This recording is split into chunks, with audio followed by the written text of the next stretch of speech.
저희 운영 조혜선 유미래님께 다시 한번 뜨거운 박수 부탁드립니다.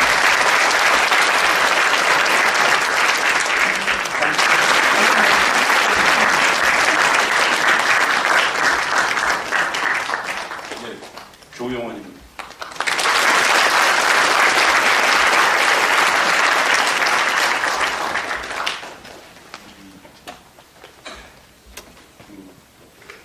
부산이 제가 볼 때는 5가지 정도의 특징이 있는 도시인데 이게 저 솥단지 부자 아닙니까?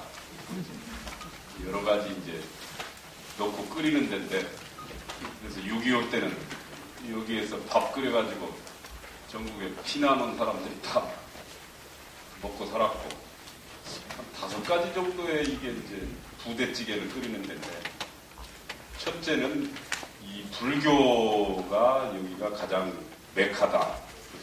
한국 불교에 가장 신도가 많고 불교세가 강한 것이 부산입니다. 그리고 이제 또 하나가 차, 먹는 차. 그래서 이 북커남차라고 서울은 커피가 많고 부산에는 차가 많다. 남쪽이 차니까 남쪽은 부산을 말합니다. 그래서 주로 그 보이차 좋은 차랄지 다구 좋은 분들. 그래서 서울은 이 그림 보는 사람들이 그림 안목이 높지만 부산은 도자기 특히 그 찻잔을 보는 안목이 아주 높은 전문가들이 부산에 많습니다. 저도 그래서 이 부산 분들한테 그런 찻잔과 차에 대해서 많이 배웠습니다. 그래서 부산이 아주 차의 굉장히 중심이다. 그리고 이제 세 번째가 역술가들이 많다. 이게 원래 사주팔자 보고 뭐 이런 분들이 우리나라 해방 전에는 이북에 많았습니다. 이북에. 다 고수들이 이북에 살았어요. 이북이 이제 뭐 출세를 못하니까 좀 차별을 했거든요. 이북 사람들을. 조선조 때. 이남 사람들이 다 가서 평양 감사도 하고 그랬습니다. 이북 사람들은 군수 이상 잘 못했습니다. 그러다 보니까 차별을 많이 받아서 저쪽이 공산주의 여기 된 겁니다. 사실은. 조선조 500년 동안 이 상놈으로 천대받은 한이 맺혀가지고 그게 공산주의로 분출이 된 거죠. 그래서 이북 사람들이 출세를 못하다 보니까 사주 보고 이 풍수 보고 한의학 이런 실용적인 쪽으로 많이 갔습니다. 인재들이. 이 동의보감 그 이래로 동의수세보원 쓴 이재마 선생도 어디 함경도 사람이고 우주변화의 원리라고 유명한 또 우리나라 한의학자가 한동석 선생이 함경도 사람이고 그 다음에 역술가들이 6.25 때 영도다리 밑으로 피난 와가지고 뭐 먹고 살 게 없으니까 그거 많이 했죠. 그래서 영도다리 밑에서 이 좌판 깔고 보기 시작한 게 우리나라 역술계의 상업화의 효시입니다. 그래서 이 역술계에 데뷔하려면 이 부산 바닥에서 한번 딱 이종 격투기를 한번 하고 고수들이 많으니까 한번 다 일합을 겨뤄보고 나서 데뷔해야지 큰 실수가 없습니다. 그런 역술의 중심지고 네 번째가 이제 부산이 그래도 뭐 7선파, 21세기파 그런 주먹들이 아직 남아있는 대로 알고 있어요.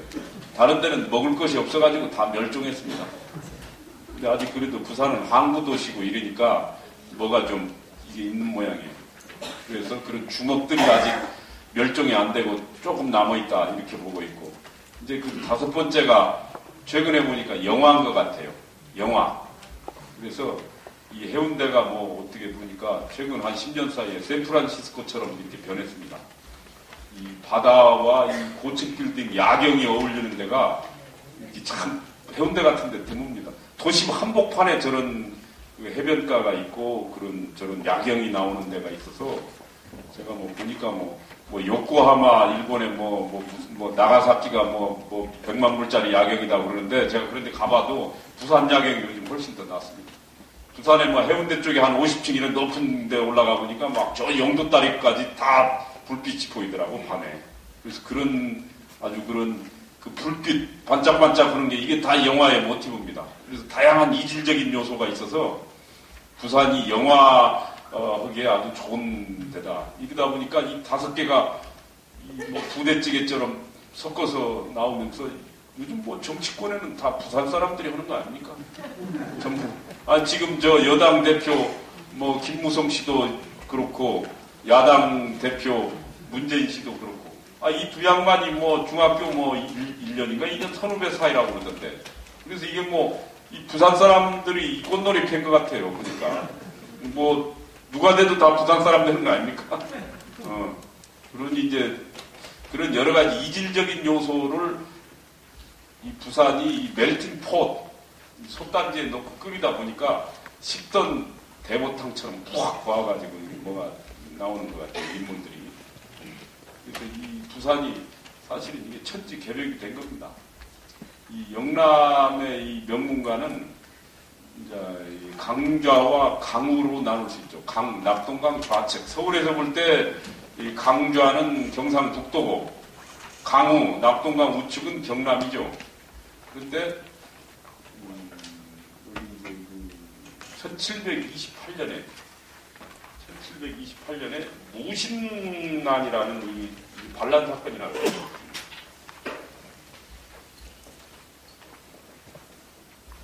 이때 이제 이게 영남에서 이제 어떻게 보면 못 살겠다 가라보자 하고 한번 들고 일어났는데 이 무신난이 이제 특징이 밑바닥 계층이 들고 일어난 게 아니고 영남의 상층부 양반 집안에서 이제 정권 바꿔보자 해가지고 이렇게 들고 일어난 거예요. 그때 그 정권이 노론 정권이고 그게 이제 말하자면은 기호학파 쪽에서 잡고 있는 정권이었어요.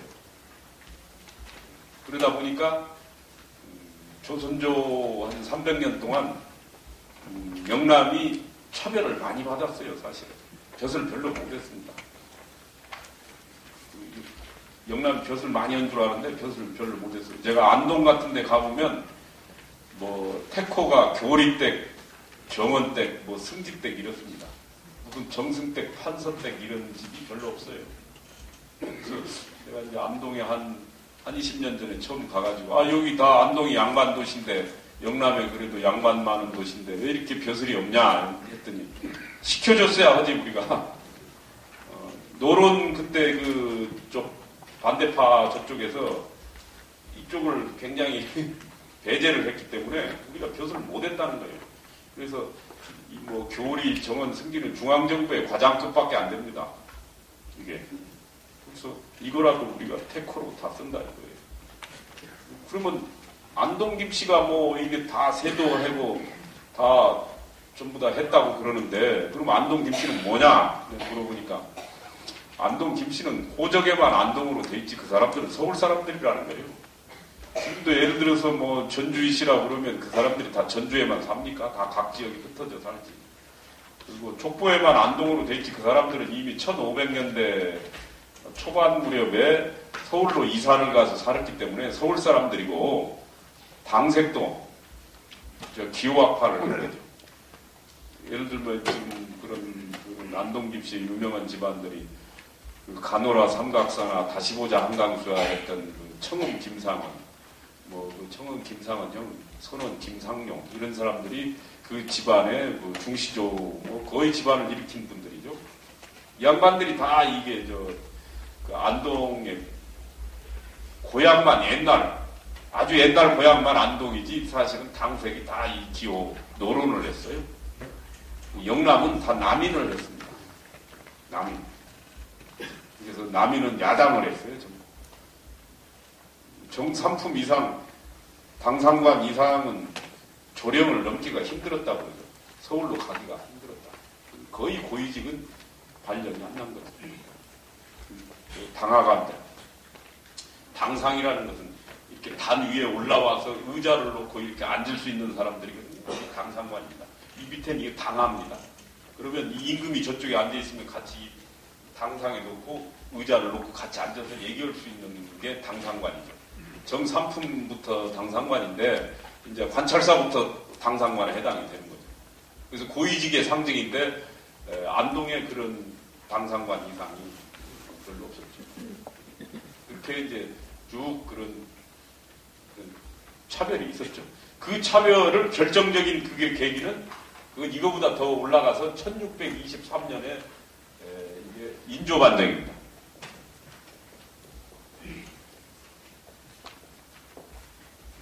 이것은 무신난이고 이게 이제 영남을 집안들을 명문가를 설명하려면 두 개의 중요한 사건이죠. 그래서 1623년에 인조반정이 이제 그 누굽니까? 광해군 쫓아내고 인조가 왕된 거 아닙니까? 이게 이제 일종의 지금으로 치면 반란이고 쿠데타예요. 반란이죠, 저것도. 반란이죠. 이제 그리고 나서 저 때부터 1623년 인조반정이 됐을 때 정권을 누가 잡고 있었냐면 여기가 저 내암 정인홍, 남명 조식 그 라인이죠. 그 항맥에 내암 정인홍이 이제 수장이고 이때 정권 잡고 있었는데 이 사람들이 임진왜란 때 굉장히 의병 활동을 많이 했어요. 경남 사람들이. 그래가지고 명분이 있었지. 우리가 의병에서 다 목숨 바쳤으니까 다음에 정권 잡는 거지. 이게 북인 정권입니다. 이게 경남이 이쪽이 북인 정권인데 이게 인조반정으로 인해가지고 이게 내암 정일홍이 80 넘어서 다 죽었죠. 괴멸을 당했죠. 그러면서 이제 이 경남에 있는 그 남명 학파들이 70%는 퇴계 학파 쪽에 가서 흡수됐고 30%가 기호 학파에 흡수가 됐습니다. 73대로. 제가 볼 때 그래요. 그래서 그 30%는 기호 학파로 가가지고 노론을 했어요. 집권당 여당을 많이 했고 퇴계학파 쪽으로 간 사람들은 야당을 계속했어요. 그 뒤로. 이게. 그래서 벼슬을 별로 못한 거죠. 그쪽에. 그러니까 이제 안동에 가면은 이게 안동이 이게 뭡니까? 이게 영남에 이제 가장 선비들 많은 데인데 왜냐면은 외구들이 거기가 이제 못 쳐들어오는 거니까 해안가는 옛날에 외구들이 막 서남에 막 들어오니까 부녀자도 잡아가고 이러니까 외구들이 들어올 수 없는 깊은 데가 바로 안동이에요. 외구들이 태백산맥 넘어올 수가 없습니다. 저쪽. 아니면 이 남쪽이나 서쪽에서 들어가려면 아주 깊은 데 있기 때문에 안전한데. 그러니까 이제 중국의 사천섬처럼 깊은 오지라 공부하고 평화주의자들이 그쪽에 들어가서 살았죠. 이게 이제 안동인데 이 안동 사람들은 거의 남인을 한 거죠. 그리고 여기가 이제 북인을 했고 이쪽이. 그래서 벼슬을 별로 못했는데 쭉 오다가 이게 1623년부터 이제 오니까 28년 되면은 한 100년쯤 지났죠. 물론 이 중간에 몇 번의 환국이 있어요. 뭐 경신, 출적, 갑술 환국 몇 번 있어가지고 잠깐 영남 남인이 잡았지만 거의 못 잡고 이때가 되니까 이제 다시 그 영조가 다시 정권을 잡은 거예요. 노론 쪽에. 그 영조가 그 무술이 아들 아닙니까? 최숙빈 거기 아들. 그러니까 이제 노론들이 저 무술이 아들을 왕으로 내세웠지. 그러니까 영남 남인들이 이걸 못 견디겠다 해가지고 이참에 이건 도저히 인정 못하겠다 해가지고 뒤집었죠. 그게 이제 1728년 무신난에 일어난 사건입니다. 이때 경남이 주도적으로 이 사건을 참여했어요. 경남 학파들, 경남 양반 집안들. 그래가지고 전부 다 절단 났습니다. 그때 절단 났습니다.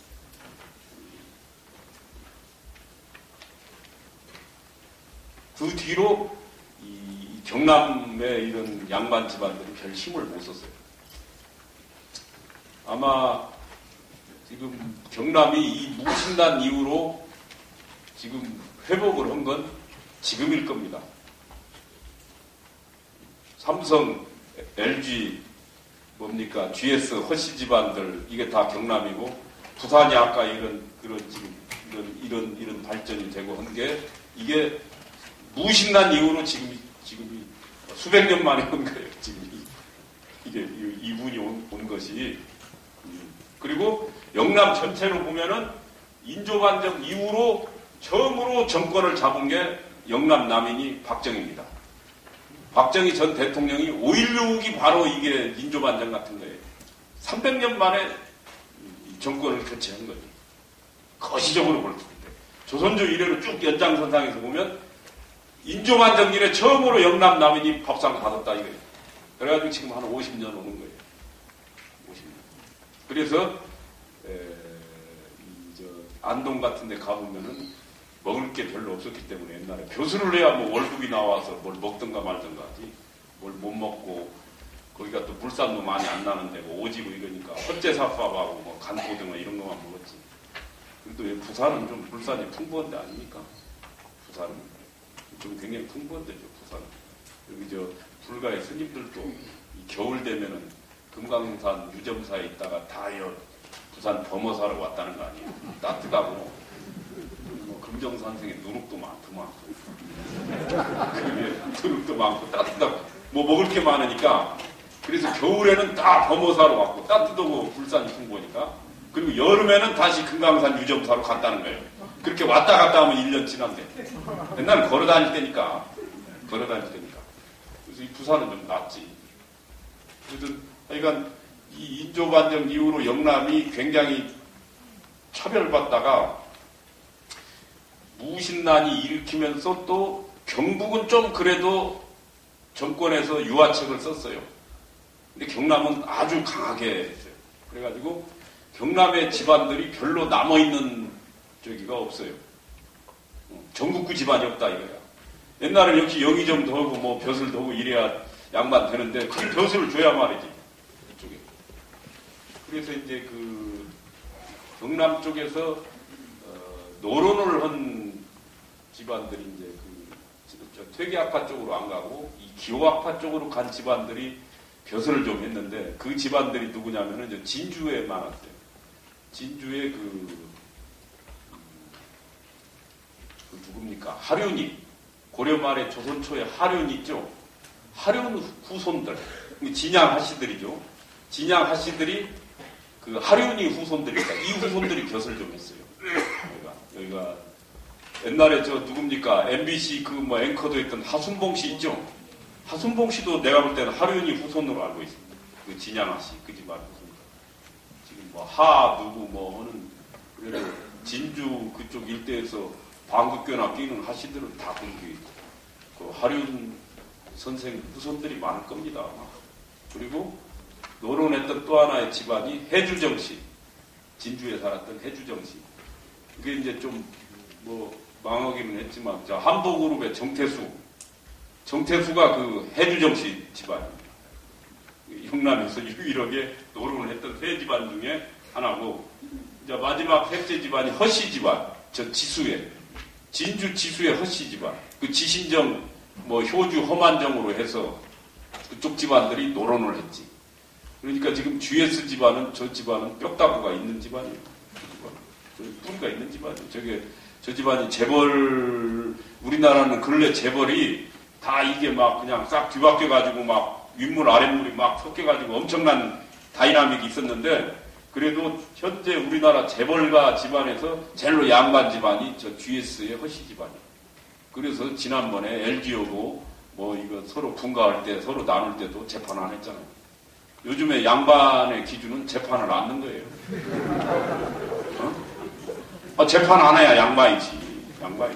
조정 다 해가지고 사전에 조정. 여기 조정위원들도 있죠. 부산 여기도 보면 조정해가지고 서로 끝내는 게 이게 양반이지. 그러려면 자기가 좀 손해 봐야지 이게 조정이 되지. 손해 안 보려고 하면 조정이 되나? 그럼 양반은 뭐냐? 약간 손해 봐도 내 체면을 더 중시한다 이거지. 손해 좀 보더라도. 근데 내 손해 하나도 안 보고 내 끝까지 다 하겠다 이러면 쌍놈이라는 거지. 그래서 형제간에도 요즘 뭐 유산 가지고 다 박터지게 싸움하는 판인데, 그 뭡니까? LG하고 그 GS 허씨 집안은 뭐 한 4, 50년 해가지고 남들끼리 그렇게 해가지고 헤어질 때 그렇게 아름다운 이별을 했다는 건 그건 세계 기업사에서도 굉장히 드문 일입니다. 서로 다 뭐 어떻게 잘 했겠죠. 그런데 그 허씨 집안이 그 고향이 진주 지수입니다. 진주 지수면 그래서 그 부자가 많이 나왔죠. 그 지수 옆에 뭡니까? 그 남강이 있는데 그 남강에 솥바위가 있어요. 솥단지처럼 생긴 바위가. 근데 솥단지도 두 종류인데 하나는 다리가 있는 솥이 있고 산발이 그 소점자를 쓰죠. 그리고 이제 다리가 없는 솥이 이 부산 넣을 때 이 부자죠. 이 가마솥 같은 건데 이제 야외에서 쓸 때는 옛날에는 솥단지도 다리 있는 걸 썼어요. 야외에서 이렇게 뷔페식으로 할 때는 밑에다 자꾸 불을 떼야 되니까 그래야 음식이 식지 않을 거 아닙니까? 야외에서 먹을 때는.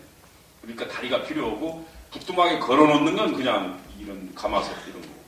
그런데 그 남강에 진주 남강에 다리가 3개가 있는 큰 솥바위가 있어가지고 뭡니까 망우당 박재우 장군이 의병장 할 때도 그 솥바위에다 줄 걸어가지고 막 일본 놈들 올라오는 거 때려잡고 막 그러던 바위예요. 그게 밧줄 걸던 바위라 그냥 이게 배널이라고 해가지고 배 올라올 때 줄 있다 확 들어가지고 배 못 가면 그때 막 화살 쏘고 이렇게 해가지고 다 잡는 건데 옛날에 구한말에 어떤 도인이 그 남강 솥바위를 더 위에 앉아가지고 여기서 반경 30리 안에 국부, 나라의 부자 3명이 나올 거다. 이렇게 예언을 했다고 해요. 큰 부자 3명이 나온다. 왜? 다리가 3개니까. 이 솥이 밥을 해주는 거 아닙니까? 그러니까 국가의 국부라는 건 국민들한테 밥을 먹여줄 수 있는 큰 부자. 국민들한테 밥을 먹여줄 수 있는 큰 부자. 그래가지고 반경 30리인데 이건 뭐 우연의 일치인지는 모르지만은 지금 삼성, 금성, 효성이 거기서 다 나왔죠. 효성에 그 조홍재 씨도 그 하만조 씨들 아닙니까? 그래서 거기서 다 가깝습니다. 그 솥바위에서. 그래서 처음에 뭡니까? 이병철하고 지금 허씨 집안의 허정구. 제일로 이때가 허정구입니다. 그리고 조홍재 이렇게 3사람이 합작을 했을 거예요. 처음에. 3사람. 이병철, 허정구, 조홍재가 3명이 합작을 해서 만든 회사가 처음에 같이 했죠.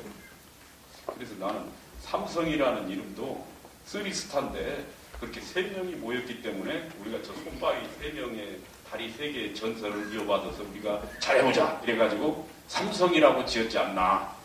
저는 그렇게 삼성 이름 진 계기를 그렇게 제가 설명했어요. 이건 뭐 제 짐작인데 아직 뭐 신문에도 썼는데 삼성 측에서 저한테 반론하지 않으려고 하니까 그게 맞지 않나 싶어요. 그러니까 이제 나중에 이제 헤어졌죠. 합자했다가. 그래가지고 이제 금성이라고 했죠. 우리가 진짜 금이다. 골드스타다. 이렇게 하고 이제 조홍재 씨는 내가 사실은 제일 새벽에 뜬 별이다. 새벽 효자. 내가 제일 일찍 떴다 사실은. 그래서 효성이라고 했다 이거죠. 그런데 이제 그 지수의 동네가 이게 명당이에요. 이게 보니까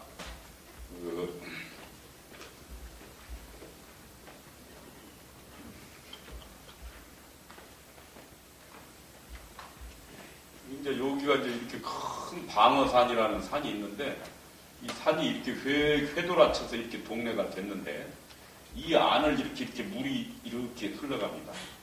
이렇게 두 겹으로 이렇게 흘러가더라고요. 여기 큰 바위가 있고 여기가 이제 주로 집들이 있습니다. 그 구시 허씨들 동네가 여기 쫙 있어요. 그리고 이 앞에 산이 딱 이렇게 네모진 게 또 하나 있지. 이쪽 내는 산. 밥상을 받아놓은 것처럼. 지수면에 가면 앞산이 꼭 밥상 차려놓은 것처럼 이렇게 떡 있어요. 밥상을 차려놓았어요. 그래가지고 저 허씨들이 500년 부자예요.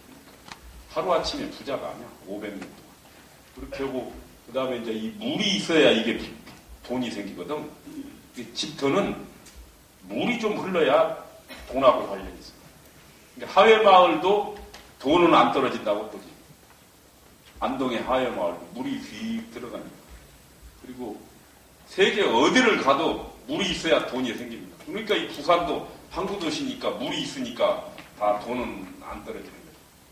근데 터키 가보니까 그 이스탄불도 뭐 거기 세계적인 아마 수도 우린 전 세계 수도로 정한다면 세계 넘버원 수도가 내가 볼 때는 이스탄불이에요. 양대 대륙 사이에 그 물이 막 왔다 갔다 하니까 절대 거기 굶어 죽을 일이 없는 교역의 중심지고. 그리고 뭐 제가 뉴욕에 가봐도 그 지금 뭡니까 그 다운타운 그 아래 있죠. 다운타운 은행 뭐 금융 있는 데는 양쪽에 허드슨 강하고 이스트 강하고 이렇게 합쳐지는 데 있지 않습니까? 다 그래요. 다 물 있는 데 있지. 이제 북경이 물이 없지. 큰 강이 없지. 그래서 나는 북경은 저 문제 있는 도시다 이렇게 보고 있어요. 하여간 이 기수가 이런 또 안에 밥상도 물이 있고, 그리고 이제 여기서 물이 빠져나갈 때 쑥 빠져나가면 안 돼. 여기 큰 뭐 덧바위라고 떡바위라고 있어. 이 바위가 하나 탁 이렇게 못 나가게 탁 막아. 그래서 돈이 확 못 빠져나가. 이게 이런 게 없어버리면 그냥 돈이 쫙 빠져나가. 그래서 물이 그 동네에서 일자로 쫙 나가는 데는 가난뱅이터다 이러면 물이 하여간 S자로 쫙 돌아가야지. S자. 지금 저 뭡니까 이태리의 그 베니스 가봐도 그 운하 해놓은 걸 보면 S자로 이렇게 쫙 해서 공중에서 직선은 안 좋습니다. 이렇게 S자로 물이 쫙. 직선으로 가면 너무 기가 빠져. 속도가 빠르니까. S자는 완만하니까. 베네치아도 그래요. 그래서 그 베네치아도 엄청 다 누리고 산 데 아닙니까? 거기다가. 베네치아도. 지금 뭐 스페인, 포르투갈 이전에 베네치아가 다 부자로 됐죠. 하여간 이 터인데, 이게 이제 그 이중환에 보면은 그 택리지에 소개가 안 돼 있어. 우리나라 뭐 유명한 터는 택리지, 이중환이 쓴 택리지에 다 어디다 뭐 소개되어 있는데, 이 터는 소개가 안 돼 있어. 왜 그러냐? 이중환이도 당시 노론이 아니고 야당인 남인이었지만, 이 양반은 주로 저 퇴계학파 쪽이었던 것 같아요. 그래서 이 남명학파 경남 쪽의 명당은 좀 소홀히 조사했던 게 아닌가. 응? 자기가 학맥도 안 닿고 그러니까 좀 소홀하게 봤다. 나는 지금 그렇게 보고 있어요. 이 집은 들어갈 만한 집이야. 그래서 여기 최고 그 터줏대감이 지금 허씨 그 집안들이다. 그리고 이제 구씨하고 허씨하고 이제 결혼해가지고 그렇게 사는 거. 그래서 이 허씨들이 이제 뭐 양반으로 대접받으려면 조건이 몇 개 있어요. 첫째는 그 윗대 집안에 유명한 인물이 나와야 돼. 전국구 스타가. 근데 옛날에 스타는 학자래. 문장 잘 쓰고 글을 잘 쓰고 그다음에 인품이 훌륭한 사람. 그런 뭐 퇴계나 율곡이나 뭐 보살인선도 막 무슨 좀 교과서적인 그런 인물이 나와야 돼. 그리고 그런 인물 한 명 나오면 한 500년 우려먹은 그런 인물 하나 나오면. 그리고 두 번째로는 거기 이제 대대로 걸쳐서 3, 4대 정도 건너뛰더라도 대과급제가 하나씩 나와야 돼. 뭐 매는 안 나와도 증조부가 있으면 뭐 손자, 증손자도 하나 또 대과급제 나오고 요 정도. 3, 4대 뛰었다가 한 정도는 나와야 정도 돼야 되고. 세 번째 고택이 있어야 돼요. 고택이 있어야 돼요. 그래서 그 다음에 이제 그 네 번째로는 인심을 얻어야 돼요. 인심. 아무리 양반이라도 그 지역사회에서 인심 못 얻으면 양반 안 됩니다. 우리나라가 이제 동학하고 6.25 때 인심 못 얻은 양반들 다 죽었습니다. 많이. 다 사람 죽고 다 재산을 뺏기고. 원래 난리 나면 그 평소에 쌓인 개인감정 정리하는 기간이 많습니다.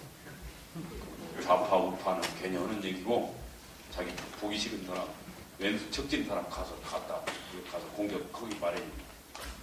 동학 6.25 때 많이 죽었어요. 많이 죽었어요. 지금도 서로 죽이고 죽인 집안들이 서로 살아있기 때문에 그 말을 100% 다 못합니다. 지금 하게 되면 옛날 다 있거든 지금. 서로 죽였는데 지금도 안 좋지. 그러니까 난리 나서 함부로 선제 공격하는 건 아니에요. 그냥 욕은 좀 해도 죽이면 그 원한이 계속 가더라고요. 계속 가? 지금까지. 그래서 이런 부분은 말하기가 아주 되게 민감합니다.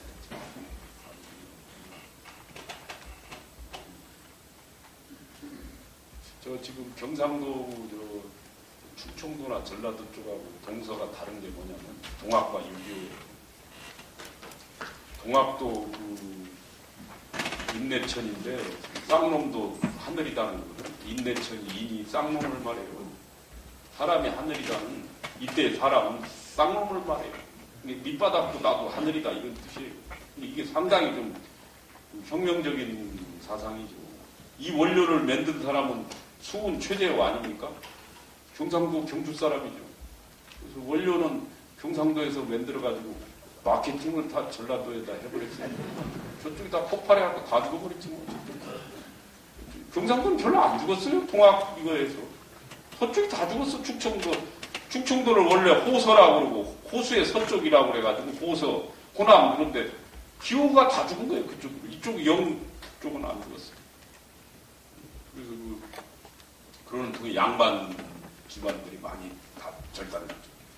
특히 그 호남에서는 전주하고 나주인데 나주는 지방의 토호들 거기는 원래 왕건이 때부터 그 부자 동네거든요. 나주가 이 호남에서도 가장 부자 도시입니다. 그래서 조선조 때까지 다 재벌들은 나주에 살았어요. 들판 널렸고 뭐 다 바닷가에서 뭐 서해바다에서 해물 들어오고 중국하고 무역하고 이러니까 다 돈 들는데 나주성은 동학군들이 함락을 못했고 토호들이 사병 머슴들 막 종들을 시켜가지고 같이 싸웠어요. 그래가지고 너희들이 동학군을 막으면 막 보너스를 따따물로 준다. 이래가지고 이렇게 하고 막 전주는 함락이 돼버렸고 그래서 전주는 동학군한테 함락이 되니까 우리나라에서 양반 쌍놈이 가장 먼저 없어진 데가 전주입니다. 왜 그때 와서 다 그냥 양반이 나오면 그냥 다 거덜을 내버리니까 이래 됐고 그다음에 이제 그러니까 이제 막 그 공동체가 많이 붕괴돼 버린 거예요. 잘 사는 사람들 이런 사람들이 많이 죽고 이러니까 그리고 또 이제 또 한 가지가 6.25인데 6.25도 대구 이남은 보존됐어요. 여기 부산은 저기 인민군들 안 들어왔지 않습니까? 근데 저 충청도는 1.4.5 때 중공군이 또 내려왔어.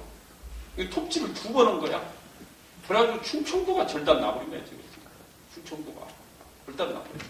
와가지고 뭐 완장 차고 뭐 와가지고 막 다 죽이고 죽창으로 찔러 죽였는데 한 번 했는데 이제 또 내려와가지고 또 하니까 이게 어떻게 되겠어요. 그러니까 이제 굉장히 충청도가 6.25의 피해를 많이 봤지. 저쪽이.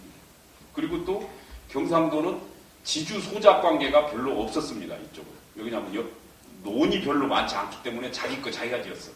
그러니까 누구하고 뭐 노조 이런 게 별로 없었단 말이에요. 이거 경상도는. 근데 호남은 만석군들이니까 노조가 많아서 이게 노조. 그래가지고 이게 평소에 뭐 임금 인상 해달라 못 해준다 뭐 이런 거 하다가 난리 나니까 6.25 나니까 죽창 가지고 다 찔러 죽여버린 거예요. 갖다 저거. 이렇게 해가지고 이게 또 절단 나버린 거예요. 그래서 이 공동체가 서쪽이 동학과 6.25를 통해서 완전히 저기 박살이 나버렸고 영남은 대구 이남이 보존됐지 동학 때도 뭐 별로 크게 피해 안 받지. 그러니까 영남이 지금 그 보수적인 어떤 그런 칼라가 남아있는 그런 계기예요. 보수적인 거라는 건 이제 유교적인 건데 유교적인 요소 뭐 삼강오륜이랄지 이게 요즘 보수적인 건 뭐냐 제사를 얼마나 챙기느냐 그 집안에서 그리고 자기 그래도 문중 행사에 얼마나 자주 참석하느냐 그리고 고택을 유지하고 있느냐 이게 고택 유지하는 게 쉬운 게 아니에요. 옛날에는 뭐 인건비가 싸서 하인들 머슴들 썼지만 지금은 다 이거 종부가 직접 하려면 이거 다 신경통 류마티즘입니다. 이거 다 큰 청소고 쓸고 딱 잘 쓰지도 않는 거. 이거 그냥 다 팔아가지고 아파트 가버리지 왜 이걸 쓰냐 이게.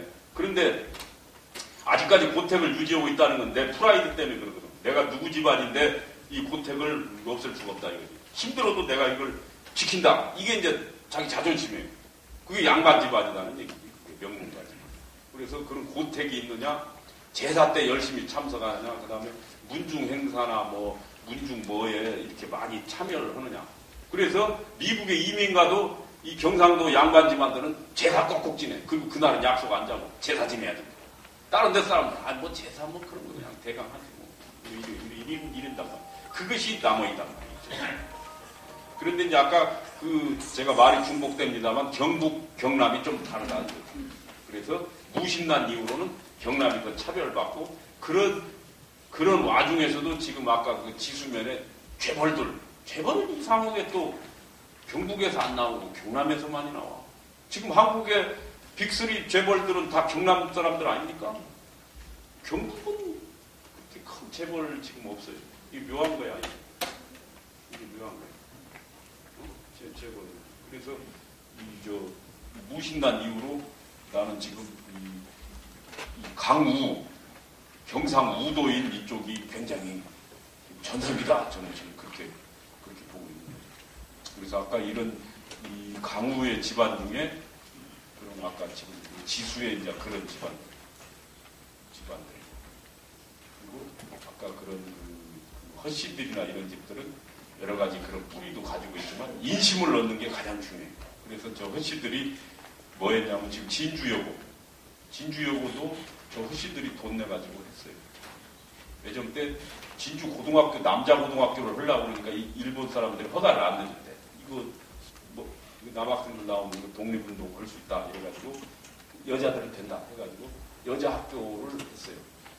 그래서 지금은 이제 다 뭐 공립학교 됐죠. 다 내놨는데 자기 집안 거 아닌데도 한 10여 년 전인가 지금 허씨 집안의 허완구라고 전경련의 허창수 쪽의 작은아버지죠. 그 양반 쪽에서 진주여고에다가 10여 년, 15년 전인가 100억을 내가지고 학교를 기숙사 뭐 이런 거 좋게 했더라고. 이제 자기네 집안 학교도 아니야. 그냥 자기네가 세웠을 뿐이지 지금 나라 건데 왜 냈냐 그러니까 그래도 우리 선대에서 저걸 다 돈 내서 한 학교인데 우리가 저걸 아주 좋게 잘 하는 게 우리 후손의 임무다. 이런 거 100억 내가지고 그렇게 하더라고. 참 양반 뼈다고 누가 뭐 재벌이라고 돈 안 아깝습니까? 다 아깝지. 참 그런 게가 있고 그 백정들 신분 해방 운동이 외정 때 형평사 운동입니다. 형평사 운동. 우리가 백정놈들이라고 막 옛날에 그런 걸 갖다가 그래도 이것도 백정도 사람이다. 인권을 보장해야 된다. 이런 게 형평사 운동인데 그 형평사 운동에 자금을 댄 것도 다 허씨들이 많이 되고 그다음에 기호학파인 의병장 면함 최익현 선생이 의병을 일으키려고 할 때 돈이 필요하니까 그 거사 자금을 마련하기 위해서 그 허씨 집안을 찾아와가지고 돈도 아마 받아갔을 거예요. 왜 경상도까지 그 사람이 저 서쪽에서 왜 경상도 진주까지 왔겠어? 돈 때문에 왔겠지. 기자증 그 거사 자금 좀 내라. 그냥 같은 또 라인이 같으니까 당색이 같으니까 또 오고. 그래서 양반이 되려면 명문가가 되려면 가장 첫판이 있으면 앞에 뭐 아무리 벼슬 많이 하고 뭐 해도 다 착취해가지고 그렇게 벼슬하면 그게 무슨 의미가 있어요. 그래서 윗대 고위 벼슬에 있을 때 사람은 막 너무 착취하고 막 때려잡고 위세를 너무 부리면 그 후손으로 그 착취당한 사람의 영혼들이 그 집안 후손으로 오는 경우가 있어요. 그래갖고 꼭 보복을 해요. 그래갖고 집구석 싹 망해버려요. 그 묘한 것이 있어요. 이게 적선을 많이 하고 그래야지 이게 자기가 권세 있다고 그래가지고 막 끝발 부리고 막 칼자루 잡았을 때 막 이거 휘둘르는 집들은 다 뒤끝이 좋지 않습니다. 제가 대차대조표를 한 500년 내보니까 500년 내보니까 다 비교가 되거든. 이게 사이클이 한 3바퀴는 돌아봐야지 알아. 할아버지, 아버지, 손자 때까지 한 바퀴, 그거 한 바퀴거든. 한 더 바퀴 돌아봐야 아는 거예요. 그러려면 최소한 뭐 한 150, 200년. 그 정도 사이클은 놓고 봐야 돼. 그래서 이제 지금 허학부라고 허창수 전경련 회장의 거기 그때 아버지지 저희 그 작은 아버지인데 거기가 예전 때 경기를 다녔거든요. 경기고등학교. 그래서 서울에 있습니다. 거기 다니는데 이제 유도를 해가지고 힘이 좋았다고 해요. 허학부라는 분이 지금 이병철하고 같이 사업을 했던 사람이 허정부고 허정부의 동생이 허학부야. 유도를 해가지고 이제 경기 다니면서 일본 놈 형사를 골목에다 내리 꽂아버렸어요. 갖다가 집어 던져가지고 퇴학당해버렸죠. 일본 형사를 두드려 팼으니까. 그때 같이 두드려 패면서 허학부를 도와서 망본 친구가 박갑동이야. 진짜 산청 사람 박갑동. 그래서 이제 둘이 퇴학당해가지고 그래도 다 박갑동이도 한 800세 하는 집안이고 밥 먹고 사는 집안이고 허학부도 뭐 만석군 집안이고 그러니까 일본 유학 갔지. 그래가지고 박갑동이는 와세다를 갖고 허학부는 명치대 법대를 간 것 같아. 그래가지고 둘이 유학을 하고 와서 박갑동이는 남로당에 그 박헌영이 비서로 들어갔지. 그래가지고 남로당이 이제 불법이 돼가지고 했을 때 박헌영이 이북으로 이제 피신했다고. 이북으로. 여기 불법단체가 돼. 지하단체가 돼. 그 지하단체를 총괄한 게 이 박갑동이에요. 진주 산청 사람이야. 그 내노라 하는 그 박씨 집안. 이게 보니까 경남에 이게 부잣집 아들들이 외정 때 일본 유학 갔다 오면 거의 레프트를 했어. 거의 레프트를 했어. 그리고 내가 보니까 레프트는 부자가 해야 되는 거야. 이게. 자기 기득권이 포기하고. 부잣집 아들들이 레프트를 해야 제대로 오는 거야. 이게 보니까. 자기 기득권 포기하자는 거 아니야, 자기 다. 그래가지고 아까 뭐 남도부랄지, 남도, 이병주 그 지리산에 나오나, 거기는 하준수라고. 나 이거 보고도 하시고 다 그래. 진양아씨 하류이 후손들이. 다 그 영남에 명문가 후손들이 레프트도 많이 했어요. 일본 유학 갔다 와.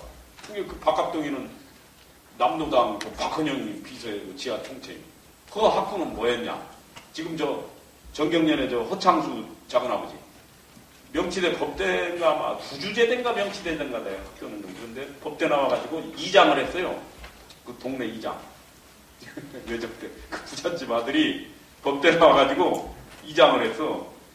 이건 참 굉장히 의미가 큰 거야. 자기 친구는 박헌영이 비서를 해서 지하 남로당을 총괄하는 거였고 자기는 우파도 않고 좌파도 않고 아무것도 않고 그냥 이장으로 가만히 있었던 거야. 자기는 만석분집 아들이니까 아버지가 반대하니까 좌파도 갈 수 없고 그렇다고 해서 자기가 막 무슨 뭐 우파 이쪽에 서가지고 막 누구 또 때려잡는 이런 건 또 못하고 그냥 아무것도 안 해버린 거야. 그래 놓으니까 이제 6.25 이전에 이제 빨치산들이 산에 있던 사람들이 굿빨치들이 산에 있었거든. 지리산에. 진주 가깝잖아. 지리산 쪽이잖아. 산청 이쪽. 그러니까 사람들 와서 이제 딱 48년, 49년도 여순반란 사건 막 그 이후로 전국에 어수선할 때 빨치산들이 내려와서 부자들 때려잡고 막 면장 죽이려고 그러면 이 허학부가 유도 선수 출신이거든. 그래가지고 빨치산 이제 산에 있던 애들이 죽이려고 그러면 딱 앞에 가로놓고 있었어. 야 이놈들아 니들이 다 죽여라. 나 먼저 찌르고 가서 죽여. 이래가지고 막았다는 거예요. 근데 허학부 친구가 누구야? 박갑동이야.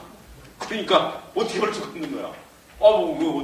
그때 좌파 남로당 거의 총책인데 박갑동이가 와세다 나와가지고 와세다 정치학과 나와가지고 그래가지고 그게 이제 말리고 또 그 다음에 무슨 보도연맹 사건이 있었어.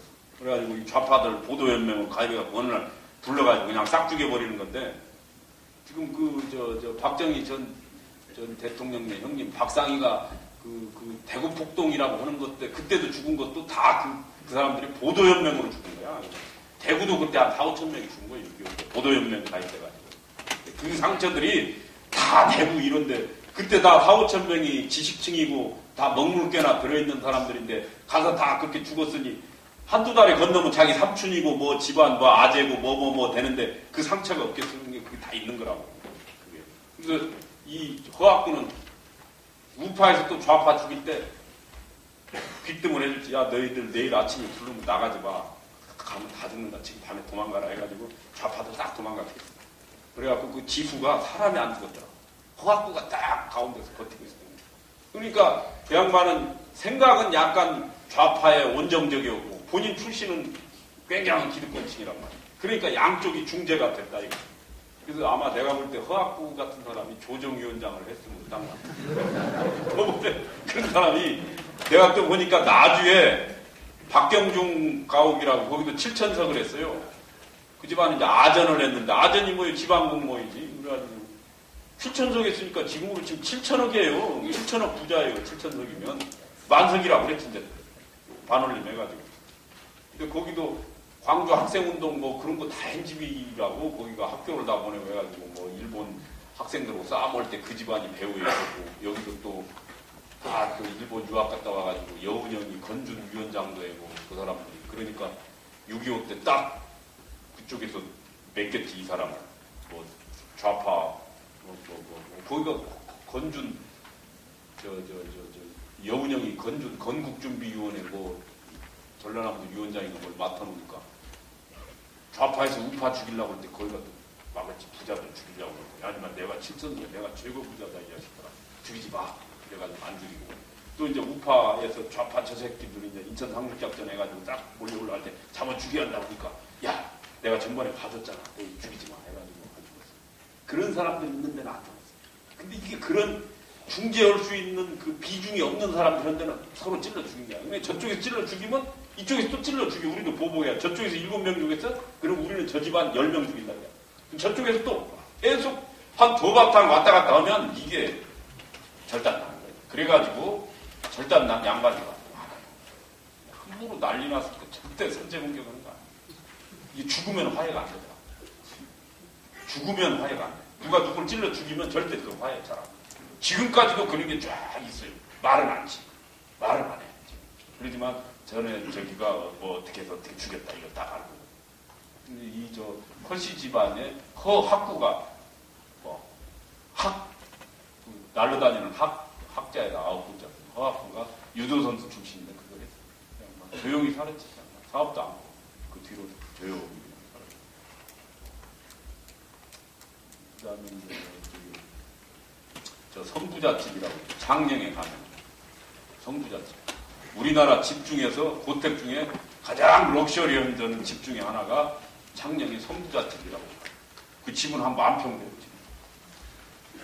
지금 그 성부자집의 그 후손이 누구냐면 노스페이스 요즘 아웃도어 노스페이스 회장 성기학 회장이 그 후손이고 또 그쪽 성부자집 그쪽 성씨 중에 하나가 성낙인이라고 이번에 서울대 총장도 했지. 선거로. 총장도. 거기가 이제 또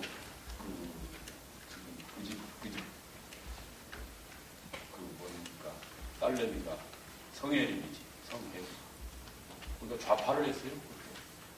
성혜림이 아니 그 집 후손 중에 한 명이 나머지는 다 우파인데 그 한 명이 좌파를 해가지고 그때 배운 사람들이 많이 그거 해가지고 성혜림이가 이북에 김정일이 오고 해서 난 게 김정남 아닙니까?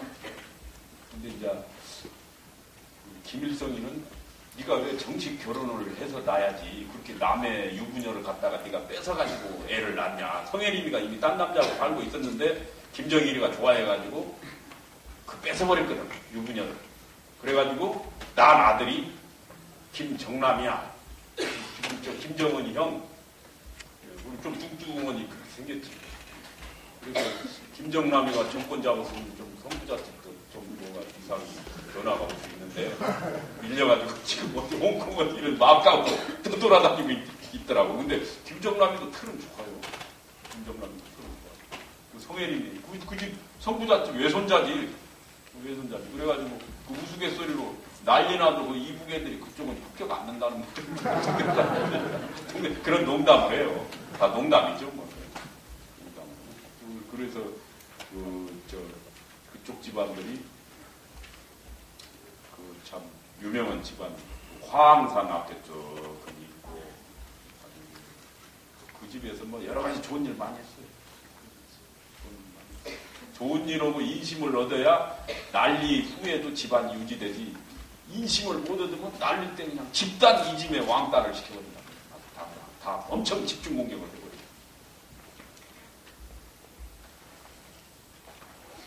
그리고 이제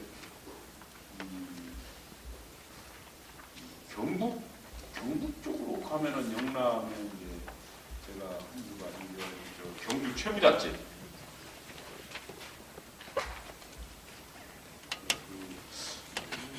저는 양반 집안을 가니까 최부잣집에 제가 한 20년 전에 처음 가니까 제가 취재를 갔는데 저한테 그때 이제 하고 나서 봉투를 하나 떡 주더라고. 그때 18년 전에 한 30만 원인가 들었더라고. 이걸 안 받으려고 그랬지. 이걸 받으라는 거야. 그래서 왜 그러냐 하니까 이제 우리 집안에 300년 동안 내려오던 전통이라는 거야. 멀리서 온 손님을 절대 우리 집안에서는 빈손으로 안 보냈다. 그래서 영남에 이게 여비 주는 게 손님한테 여비 주는 풍습이 지금 영남 명문가들한테만 남아있어요. 충청도 전라도 다 없어졌어요. 이런 거 다 없어졌어요. 내가 그래서 그때부터 이 봉투를 안 주는 집안은 이게 상록이구나. 그러니까 우리 한국 사회에서 딱 어떤 관례가 내가 볼 때 저는 한 100만 원 정도로 봅니다. 100만 원을 넘어가면 그것은 좀 부담스러운 액수고 100만 원 이하는 우리의 미풍양속이다 이게 양반 집안. 그래서 제가 여기 벽진이 씨 집안 종가도 하면 그 종손이 80 정도 되셨는데 제가 가면은 그 아들들 뭐한테 용돈 받는 양반이 노인네가 82인가 되는데 지갑도 새로 하나 사놨습니다. 저주가 지갑에다가 돈을 꼬깃꼬깃 넣어가지고 20만 원을 해가지고 나한테 탁 주더라고요. 한 5년 전인가 가니까. 그래서 이 집안은 양반이다. 그래서 이제 이게 뭐냐면 양반이라는 건 항시 접빈객 봉제사를 해야 된다는 거지. 손님이 오면 접빈객 대접을 줄 알아야 되고 제사를 봉제사는 제사고 제사는 이 조상과 윗대로부터의 자기 정신을 물려받은 거고 그러니까 우리 조상들 욕먹게 하면 안 된다 이런 거가 있네. 봉제사를 한다는 건 제사를 지낸다는 건 그런 거고 우리 집이 어떤 집안인데 내가 후손이 못난 행동해가지고 우리 집 조상들 욕먹게 하면 안 된다 그런 의미가 있고 제사를 지낸다는 건 접빈객은 이제 수평적인 서비스죠. 내가 주변 사람들한테 잘해야 할 거 아니에요. 옛날에 뭐 잘한다는 게 뭐예요? 밥 주는 거 아니에요? 밥 차려주는 거. 그래서 손님들 오면 꼭 우리가 식사 대접하고 그리고 여비를 꼭 주고. 근데 이게 다 없어졌어요. 그 대원군이 이제 그 관악부 생활을 건달 생활을 때 저 상주가 경상 경북 상주에 어떤 참 청렴한 아주 강직한 선비가 있다고 해가지고 유후조라는 일이 있는데 유후조 찾아갔더니 하도 가난하게 사니까 밥을 못 주는 거야. 그리고 백비탕을 끓여줘. 백비탕이면 찬물을 솥단지에다 넣어가지고 끓여가지고 찬물을 주는 게 백비탕이에요. 백비탕. 대접을 해야 되겠고 줄 것은 없고 그러니까 찬물을 끓여줘. 백비탕이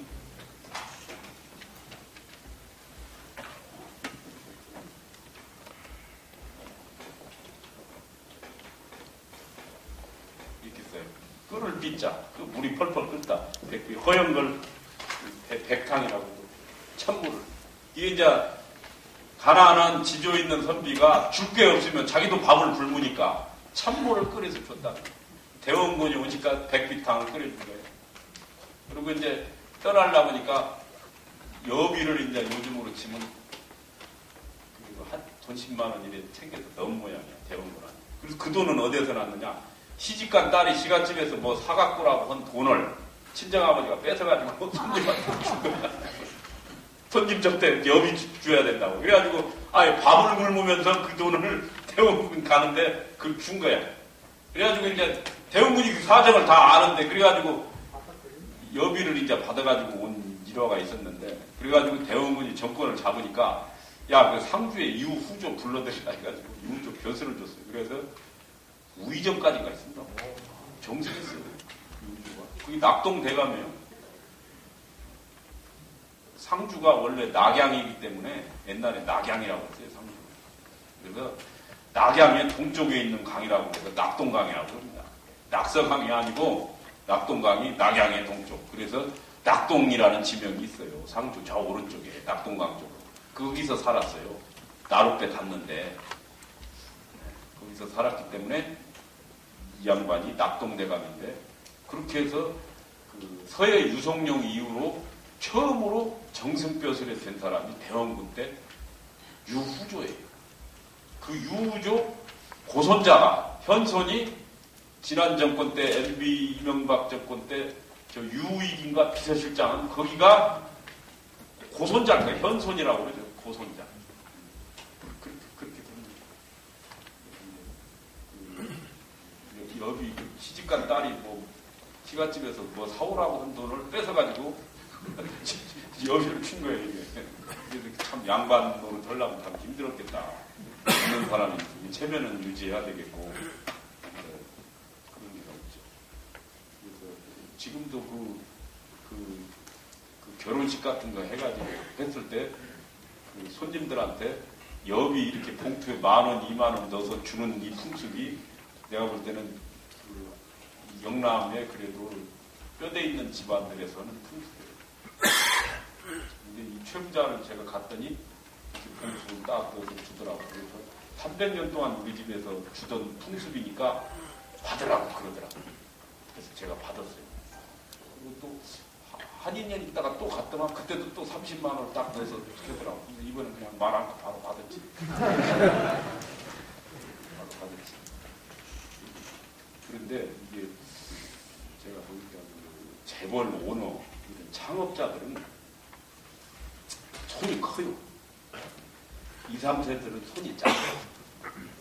돈을 쓸 때 표시가 나. 그래가지고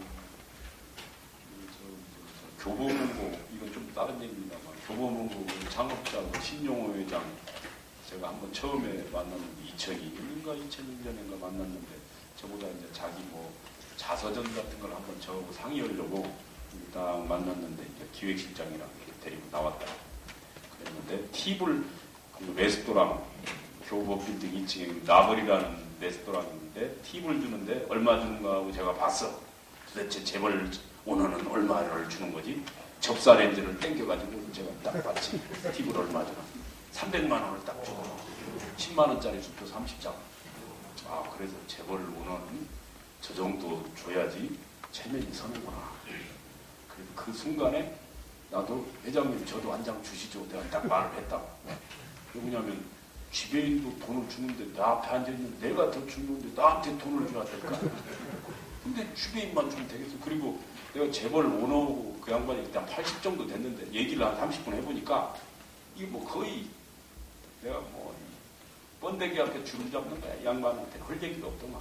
재벌 창업자 정도 되는 사람이 80살이 되니까 거의 귀신이 아니야. 모두 그냥 귀신이 아니야. 사람 작품만 알고 한마디만 하면 다 알아. 재벌 창업자 앞에서는 말 길게 하면 안 되거든. 2분 내로 다 끊어서 얘기하지. 5분 넘어가면 그건 병신이 머리가 안 좋은 거야. 그래서 에이 다른 얘기를 할 거고 그때 나이도 아버지 빨 때 보니까 돈이나 한번 달라고 해봐야 돼. 그래서 한 장 주시죠. 딱 그랬더만 그래. 그러면서 아까 이쪽 지배인 뒤쪽 때는 오른손이 이 OK 목장에서 총 뽑을 때 어디서 잘 봐야지. 총 안 맞아줄 때 잘못 맞아 죽는 경우가 있어. 수표를 한 장 딱 주는데 1000만 원짜리를 딱 줘. 그래서 그냥 한 장 줘보라고 하면 1000만 원 딱 주더라고. 그 순간 막 내가 갑자기 존경심이 확 생겨버려. 이 사람이 돈을 받으니까 존경심이 생기더라고. 그래서 그러니까 근데 2세 3세들은 돈 안 써요. 짠돌이가 많아. 그리고 2세 3세들은 아버지한테 돈에 꼈어라. 그리고 너한테 들러붙는 놈들은 다 너 돈 때문에 접근하는 애들이니까 절대 조심해라. 이런 교육을 너무 많이 받아. 나는 안 써. 재벌 2, 3세들은 여자 탤런트한테만 쓰더라고. 남자한테 써야지. 남자들한테 수평적인 관계에서 안 써. 근데 창업자는 사람을 낚으려고 하는 게 강해. 어디를 가거나 쓸만한 사람이 있으면 자기 사람으로 만들어야 할까 하면 그러면 순식간에 자기 사람 만드는 법은 뭐냐? 돈을 주는 거더라고. 그냥 주는 거야, 탁. 그냥. 그렇게 하니까, 이게 돈을 받으니까 상당히 흔들려 버리더라고. 가슴이 쫙 열려버려. 목숨이 쫙 땡기고. 모르겠어요. 저는 이제 돈에 약해서 그런지 몰라도 다른 사람은 안 그러겠지만 저는 그렇더라고요. 저는 그렇더라고요. 그래서, 이게 양반은 돈을 써야 돼요. 돈을, 양반. 그래서 최부잣집은 그때 보니까 만석 이상의 재산은 사회에 환원한다. 주변 백리 안에 굶어 죽는 사람이 없게 한다. 응? 그 다음에 흉년에 땅 사지 않는다. 또 그런 게 많더라고요. 과객 대접을 후하게 한다. 그래가지고 제가 지금부터 한 2015년 전쯤인가? 어디 제가 2000년인가? 제가 그런 얘기를 많이 썼습니다. 신문 방송에다가 최부잣집 얘기를. 제가 그래가지고 최부잣집 그거 전도사 같이 양반의 노블레스 오블리주 이래가지고 한국 양반의 이거 최부잣집 같이 이렇게 많이 해야 된다. 그건 이제 저는 사실은 재벌들한테 하는 얘기지. 재벌들이 좀 돈을 벌었으면 좀 폼나게 좀 딱 써야 된다. 그러면 그 모델이 경주 최부자가 있다. 그래서 그런 얘기 제가 많이. 곳간에서 인심 난다고.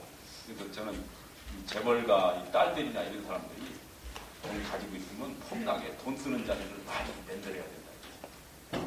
돈을 써야 광이 나니까 존경도 받고. 그래서 이제 돈도 돈 쓰는 것도 제가 보니까 여러 가지가 있어요. 제가 오늘자 칼럼에나 썼지만 적서는 대가 없이 그냥 써야지.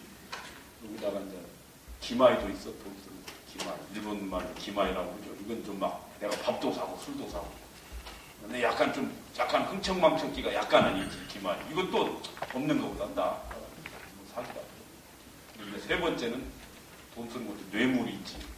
뇌물은 뭐 대가를 다 바래고 쓰는 거 아닙니까? 뇌물 속에는 뭐 설사약도 들었고, 뭐 비상도 들었고, 가시, 뭐 낚싯바늘 뭐 다 있어가지고 그거 먹고 낚시에 다 걸려가지고 그냥 다 그냥 뭐 가시 막 이게 보니까 재벌 기업체는 가시를 별로 적게 넣는 것 같고 중소업체들이 이제 보니까 가시 낚싯바늘 많이 넣어가지고 그런 먹고 막 다 비상약 넣어가지고 사망하고 막 난리가 아닌 것 같아. 그 막 떡에다 다 넣은 것 같아 지금. 주면서 막 떡 주면서 그때 다 넣어버려가지고 아 이거 시끄럽겠어요. 지금 대통령 돌아오면 이거 시끄럽겠어 보니까.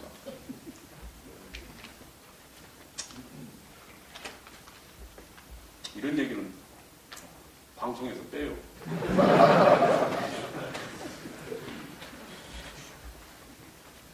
그 양반 집안들은 풀어야 됩니다. 그래서 내가 최 부자한테 물어봤죠. 아니 어떻게 그렇게 만석 이상을 환원하고 주변 백리 안에 굶어 죽는 사람이 없게 하고 그런 생각을 어떻게 했냐. 그러니까 두 가지 이유가 있다 이거야. 첫째는 이 집이 비공식적으로는 경주의 왕 같은 그런 집, 왕. 왜냐하면 최 부자 종손이 비 오는 날 이렇게 딱 길을 가면 누가 맞닥뜨리면 땅이 질퍽질퍽 할 거 아니야. 그래도 거기 딱 엎드려서 큰절을. 엎드려서 큰절을 했는데 최 부자 후손한테. 그러니까 거의 그 왕대접을 하는 거지. 그러니까 내가 그렇게 비 오는 날 진흙탕 위에서 나한테 큰절을 하는 사람들한테 내가 그 값을 해줘야지. 내가 절반 받고 말을 입싹 씻어? 이것은 있을 수가 없는 거예요. 절 많이 받으면요, 절값 줘야 됩니다. 그래서 절에서도 큰 손님들이 절 많이 받잖아요. 3대 받고, 그리고 나중에 그 사람 민원사항 있으면 해결해줘야 돼요. 함부로 절 받는 거 아니에요. 공짜 아닙니다. 절 받는 거 좋아하면 나중에 굉장히 부채가 많이 쌓이죠. 그리고 이제 내가 경주의 왕 같은 사람이기 때문에 어떻게 백성을 굶겨 죽이냐 이거야 내가. 그럼 왕도 아니지. 또 하나는 이 사람들이 흉년에 다 죽는다. 그러면 내년 농사는 누가 짓느냐 이거야. 다 거기 표비자 소작을 하는데 그러니까 살려야 될 거 아니에요. 그 현실적인 문제가 있는 거예요. 그래서 그거 다 그랬다. 그래서 그렇게 우리가 했다. 그래서 그 양반 집안들은 내가 이렇게 만나보면은 말투가 극단적인 말은 안 해요. 나 뭐 10원 한 장 안 받았다. 이런 얘기 절대 안 해요. 10원 한 장 이런 표현 너무 좀 천한 말이지. 목숨을 걸겠다. 이런 거 아, 그냥 난 좀 그런 일이 없다. 이렇게만 심플하게 얘기하지. 말을 굉장히 극단적인 표현을 안 쓰고 온화하게 하더라고. 말을. 말투가. 그리고 표정이 막 너무 매섭지가 않아. 표정이. 그래서 이 사람이 돈 없이도 보시할 수 있는 게 안시라고 그러거든요. 눈이 편안하고 얼굴이 눈 한자 안시도 있고 얼굴 한자 안시도 있어. 보시할 때 시자, 베풀 시자. 그래서 얼굴 표정을 온화하게 하는 것도 그것도 보시라고 생각합니다. 다른 사람 기분이 좋을 거 아니야. 근데 막 얼굴 표정 막 이렇게 하고 막 찡그리고 이러고 막 매섭게 막 노려보고 이러면 그 상놈이다. 그래서 저도 이렇게 신문사에 이런 거 칼럼 쓰고 그러면 막 잘못하면 싸나워질 수가 있는데 저도 거울 보고 막 매일 연습하고 막 내가 좀 안 싸납게 표정을 하려고 매일 거울 보고 내가 양반이 되려면 표정을 온화하게 하고 눈도 부드럽게 하고 이래야지 되지 막 품위 없이 사람이 막 그냥 욕망에 들끓는 눈빛을 하고 있으면 되겠느냐 이런 저기는 말투도 그렇고 그 다음에 그 대신 약속 같은 거 잡을 때는 선뜻 잘 잡지가 않아요. 뭐 이렇게 언제 한번 식사를 한번 할까 그럼 좀 한번 봅시다 그래. 물론 그 자리에 탁 앉아. 굉장히 신중한. 왜? 명문가는 한번 약속하면 지켜야 될 거 아니에요. 그 굉장히 족쇄가 될 수 있거든. 그러니까 약속 잡을 때 아예 신중하게 해야지. 자기가 못 지킬 것 같으면 안 해야지. 그러니까 좀 동작이 느려요. 막 빠르게 막 재빠르게 팍팍팍 안 해. 그리고 말도 극단적인 표현을 하고 네네네 좋습니다. 적당한 정도 선에서 표정도 나오고 그리고 명문가 양반지만 며느리들은 시장 가서 물건값을 안 깎는다. 물건값. 제사 지낼 때 시장에 가가지고 막 흥정하고 막 이거 뭐 10,000원에 5개 주세요. 뭐 4개, 3개 막 이렇게 흥정하고 다니고 사과를 그렇게 막 10,000원에 3개인데 막 하나 더 집어가지고 사과를 4개 가지고 그 사과장수 그 주인이 막 침을 탁 합니다. 저 인간 저렇게 구두쇠처럼 저걸 뺏어간다고. 그러면 속으로 막탁침 같은 것이 사과에 딱 가래침처럼 붙어 있어가지고 그 사과 제사상에 올려놓으면 귀신이 먹지도 않고 더러워서 먹지도 않아요. 귀신. 제사 지내봐야 다 엇방이에요. 그러니까 이 명문가 집안 며느리들이 물건을 살 때는 제사 음식을 살 때는 시장에 탁 가면 눈 마주친 사람 집에 가서 무조건 산대. 바가지만 안 씌우면 그냥 달라는 거죠. 그리고 사실은 제사 자주 사러 가니까 다 알지 뭐. 알지. 그러니까 이제 입저지 흥정을 안 넣는다는 그냥 탁 마주치는 거예요. 근데 이제 자기 계산은 있을까. 이번에 저 집 팔아줬으면 다음에 저 집 팔아주고 뭐 이런 안배가 있겠죠. 그렇게 하고. 그래서 시장 같은 데 가가지고 물건값 많이 깎으면 이 명문가지 후손이 아니다. 이제 바가지를 씌우면 어쩔 수 없지. 그때는 좀 해야 되지만 그래 내가 10,000원짜리인데 11,000원 받으면 그냥 속아 주는 거야. 모른 채 속아 주는 저쪽에 논산에 충청도의 명제 윤중 선생 집안도 아주 그 존경받는 양반 집안인데 그 집도 추수를 하면 가을에 추수를 하면 나라 그린다 말려야 되는데 한 5일 말리면 이게 다 말려버리는데 동네 앞에 쭉 널어놓는 거야. 이제 집 앞에 있는데 쭉 진입로에. 그럼 이 집안은 8일을 말렸대. 다른 집은 5일만 말렸대. 3일을 더 말렸대. 왜? 동네 사람들이 밤에 집어가라. 조금씩. 집어갈 시간을 주는 거예요.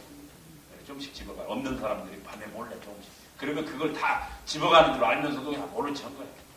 이렇게 하니까 6.25 때 그 집안이 다 안 죽었어요. 사람. 그 집이 최고 부자인데.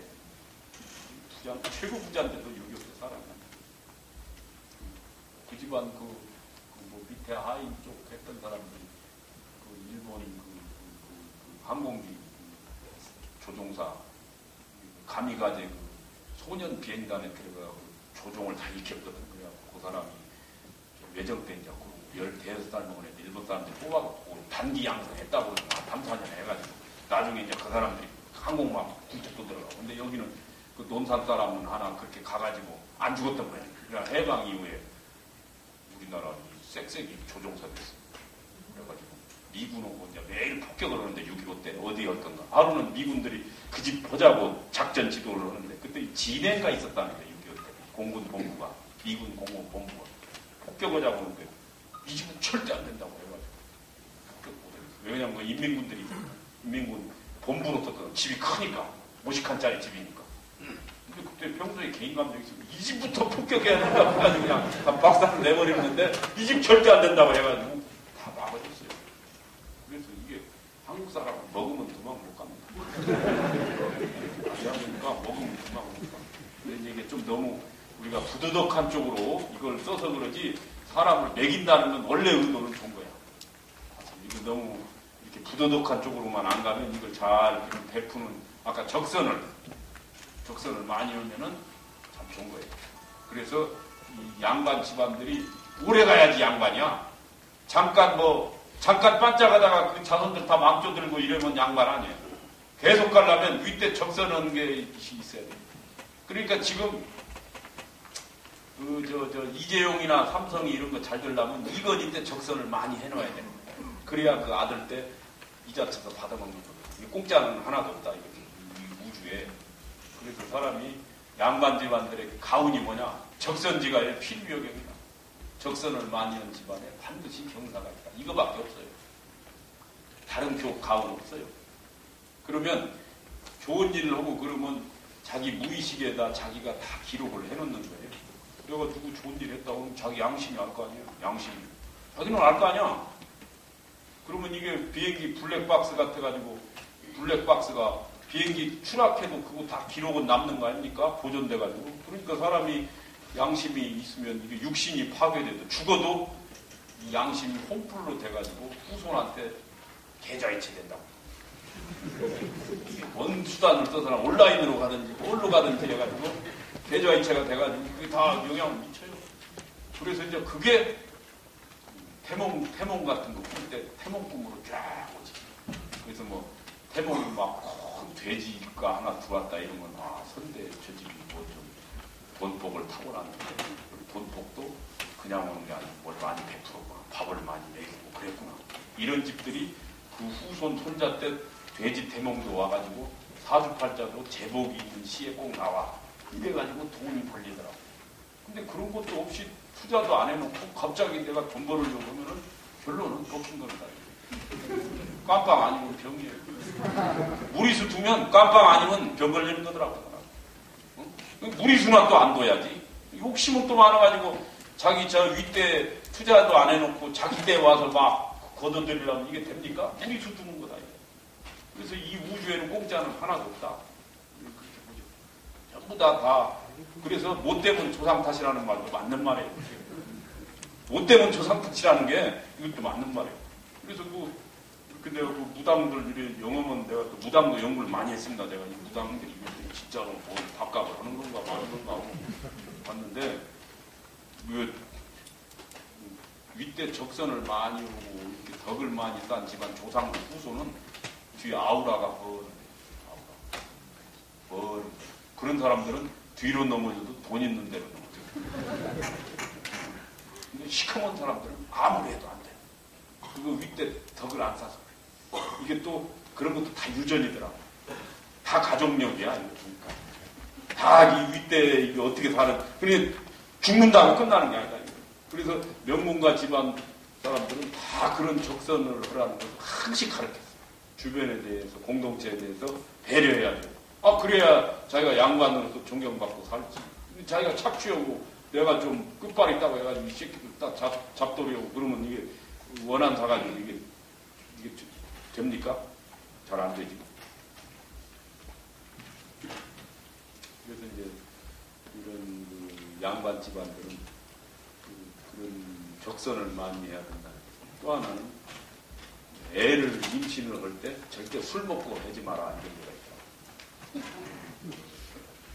울산김씨 종가에 가보니까 가훈이 우리 집안은 신혼여행 가서 술 먹지 않는다가 가훈이 이게 애를 임신할 때는 DNA 속에 알코올이 들어가면 알딸딸한 자식이 나온다.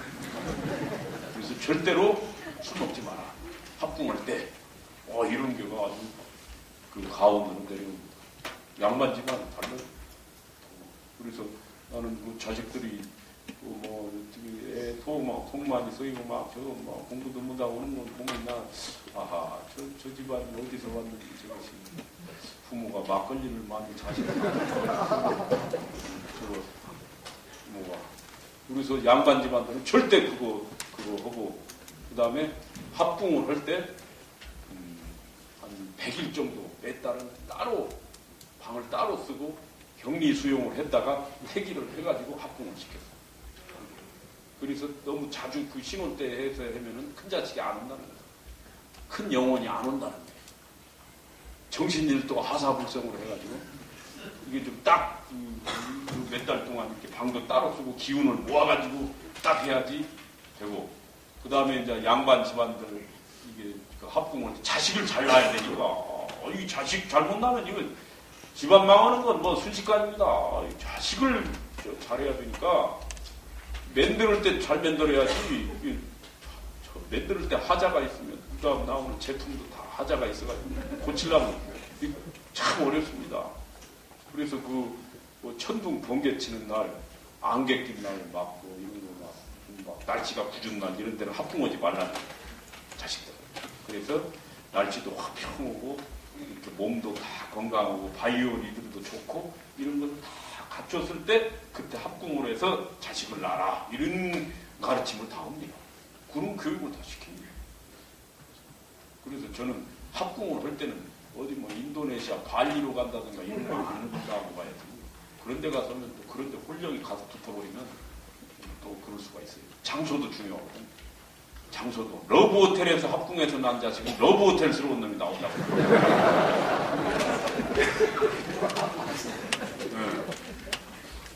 이게 그래서 양반 집안들은 산실이 있어요. 합궁원은 방. 그 장소가 따로 딱 있습니다.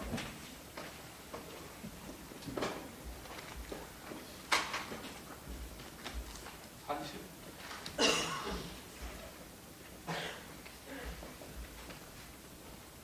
그래서 이게 지금 양동마을에 가면은 경주에 서백당 그 손씨 집안에 그 산실이 있죠. 거기는 기가 최고 센 데죠. 기가 세다는 건 어떻게 하냐? 기가 센 데는 이렇게 쭉 밑에 이제 돌이 좀 깔려 있는 경우가 있어요.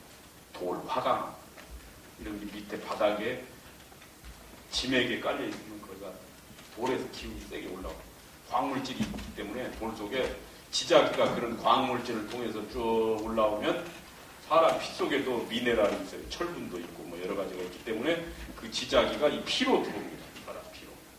철분도 있고 우리가 빈혈약 먹잖아요. 이게 쭉 몸을 휘감고 돌죠. 그래서 그런 바위산 같은 데서 이렇게 한두 시간 이렇게 쭉 앉아있고 그런 데서 바둑 뛰고 그러면 쫙 좋은 기운이 올라오죠. 옛날 신선이 바둑 꼈다 뭐 이런 데는 여러 바위 넓은 데서 옆에 물이 흐르고 이런 데가 다 좋습니다. 바위에서는 막 짱짱한 기운이 불 같은 에너지가 들어오고 물에서 그것이 또 조화를 이루니까 그런 데가 좋은데 그런 데서 가만히 앉아있긴 뭐하니까 바둑 두면 두세 시간 금방 갈 거 아닙니까? 시간 보내. 그런 데가 다 일리가 있는 거예요. 산실도 기운이 바위가 깔려있어서 쭉 올라옵니다. 그래서 이제 저런 데는 지금 원래 저 산실에서 손중돈 선생이 나왔죠. 저 방에서 태어났지. 우제 손중돈. 퇴계 선생님이랑 조금 선배입니다. 인물이 하나 나왔고 손시집 딸이 이 시집으로 시집 가가지고 임신이 되니까 몸풀로 저 집에 와서 저 방에서 산실에서 서백당 양동마을 경주 낳지 애를. 그것이 회제 이연적이에요. 회제. 그래서 손씨들이 땅을 쳤다는 거 아닙니까? 이 씨한테 티오 하나 뺏겨버렸다. 그래가지고 이제 그 다음부터는 이 시집은 여기 두르지 말라. 딸들은 여기 두르지 말고 며느리만 이 방에서 애를 낳아. 그래서 산실이 있죠. 티오가 한 명 남았으니까. 저 집안들 지금 신혼여행 가면 어디로 가냐? 내가 이 방 서자냐? 신혼여행 다른 데로 가냐? 내가 물어봤는데 띵 것이 있고 말은 안 하더라. 그래서 그 기운이 좋은 데가 있어요.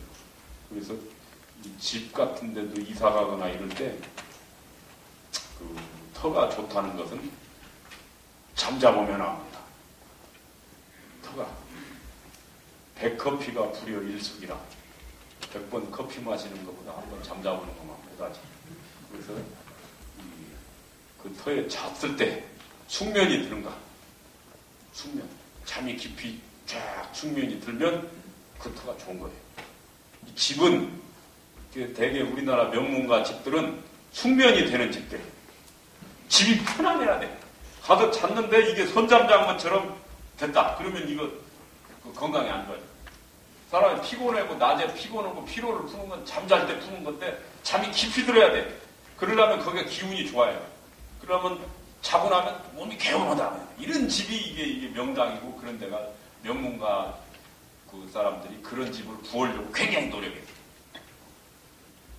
이제 잠을 잡아가지고 숙면이 들고 개운한가. 또 하나 체크 포인트는 부동산 같은 걸 매입할 때 특별한 꿈에 선몽이 있는 경우가 있어요. 선몽. 막 곰이 나타난다. 어떤 특별한 스페셜한 꿈이 딱 왔을 수가 있지. 그 꿈을 보면 이게 나하고 인연이 되는지 안 되는지 알 수가 있어요. 그래서 제가 보니까 큰 사업가들 부인들은 꿈을 정확하게 꾸구나. 그래가지고 이게 입찰이 될지 안 될지도 알더라고.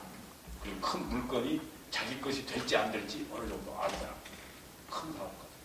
그러니까 남자가 큰 사업을 하면 여자가 꿈을 잘 꿔야 됩니다.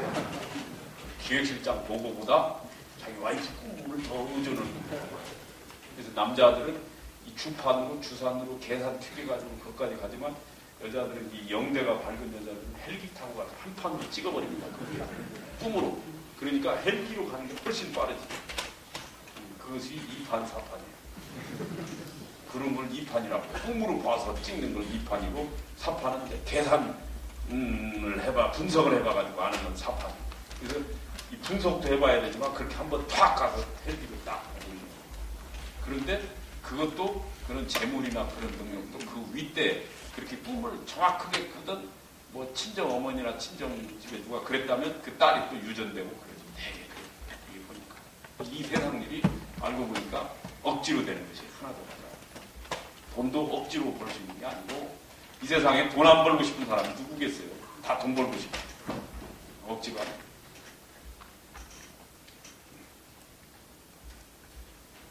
이쯤에서 뭐 질문이나 또 한두 개 받아보면 할까요?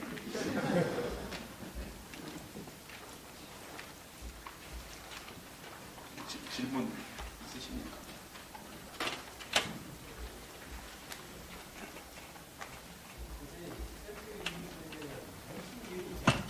무신년입니다.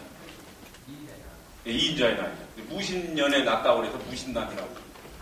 저게 이제 거제도 같은데 막 무신난 죄인들 잡아다가 감옥수가 없으니까 막 몇천 명씩 저기다 넣어놓고 그랬는데 거기가 보면은 막 많이 잡혀갔습니다.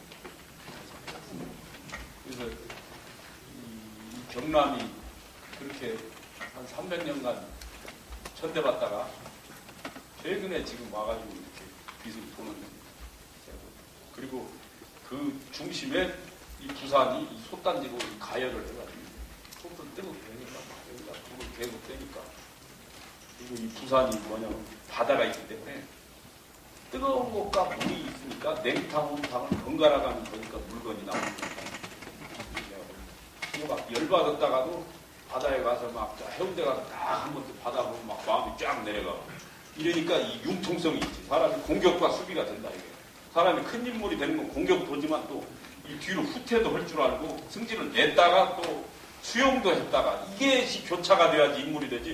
무조건 뭐 계속 열고 이런 사람은 인물 아닙니다. 그러니까 이 부산이 그런 불과 물이 다 있는 데다 이거예요. 제가 볼 때. 근데 최근에 근래 여기서 도나스 형처럼 도로를 내는데 너무 터널을 많이 푸는 것 같아요. 그래가지고 이제 좀 앞으로 좀 어렵지 않은가 큰 인물 나오고. 이 교통은 편리해졌는데 다리 놓는 건 좋은데 터널을 순환 뭐 이런 걸 너무 많이 뚫은 것 같아요. 최근에. 이건 뭐 풍수적인 생각이기 때문에 틀릴 수도 있는데 꼭 맞는 얘기는 아닙니다. 예. 선생님의 책 방해기사를 참 재밌게 읽었거든요. 예. 방해기사. 예, 부산에 방해기사가 있다면 뭐 실명 그러지 않더라도 혹시 이거 하나요?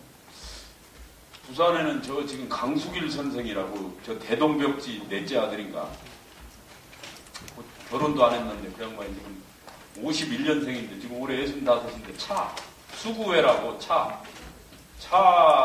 우리나라 차에 대해서는 최고 전문가가 저는 강수길 선생으로 봐요. 그 양반이 서강대 영문과 나왔는데 공부도 많이 했고 그다음에 가장 중요한 게 생활 태도가 깔끔해. 돈과 여자 문제에 걸리는 게 하나도 없어. 남자는 돈과 여자 문제에 다 자빠지게 돼 있거든.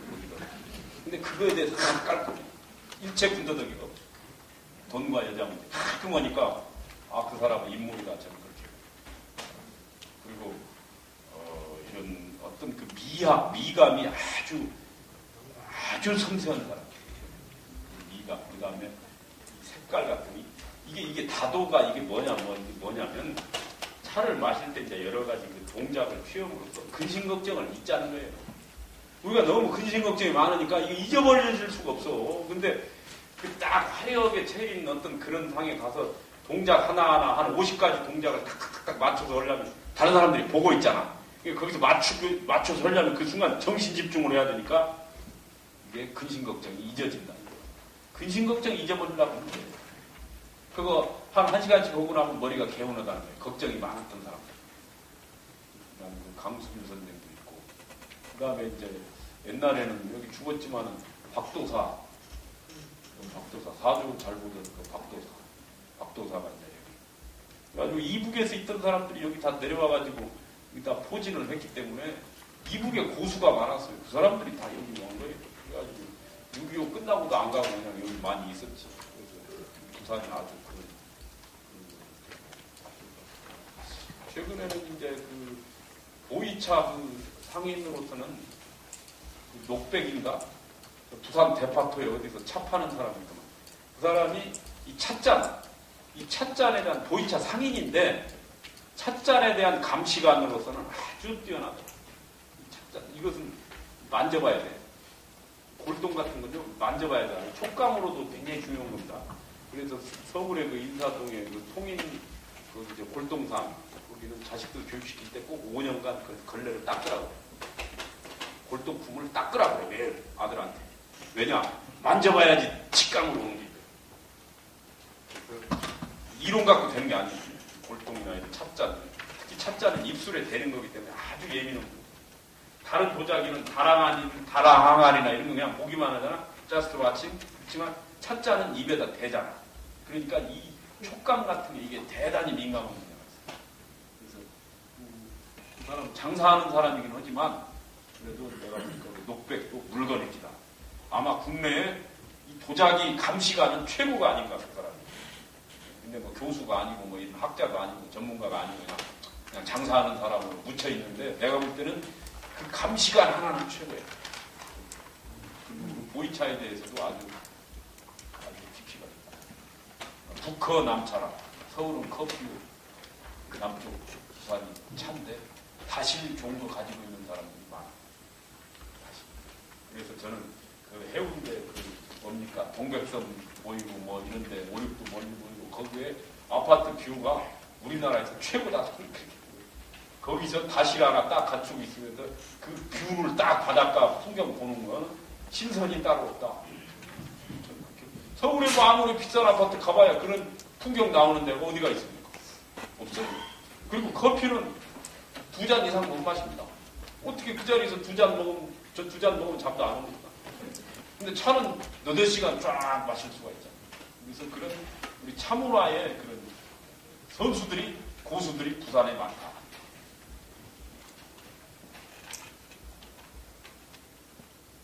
시간은 얼마나 끝날 때 됐습니까? 뭐 다른 질문이 없으시면 이것으로 영남의 명문가에 대한 강연을 마치겠습니다. 감사합니다.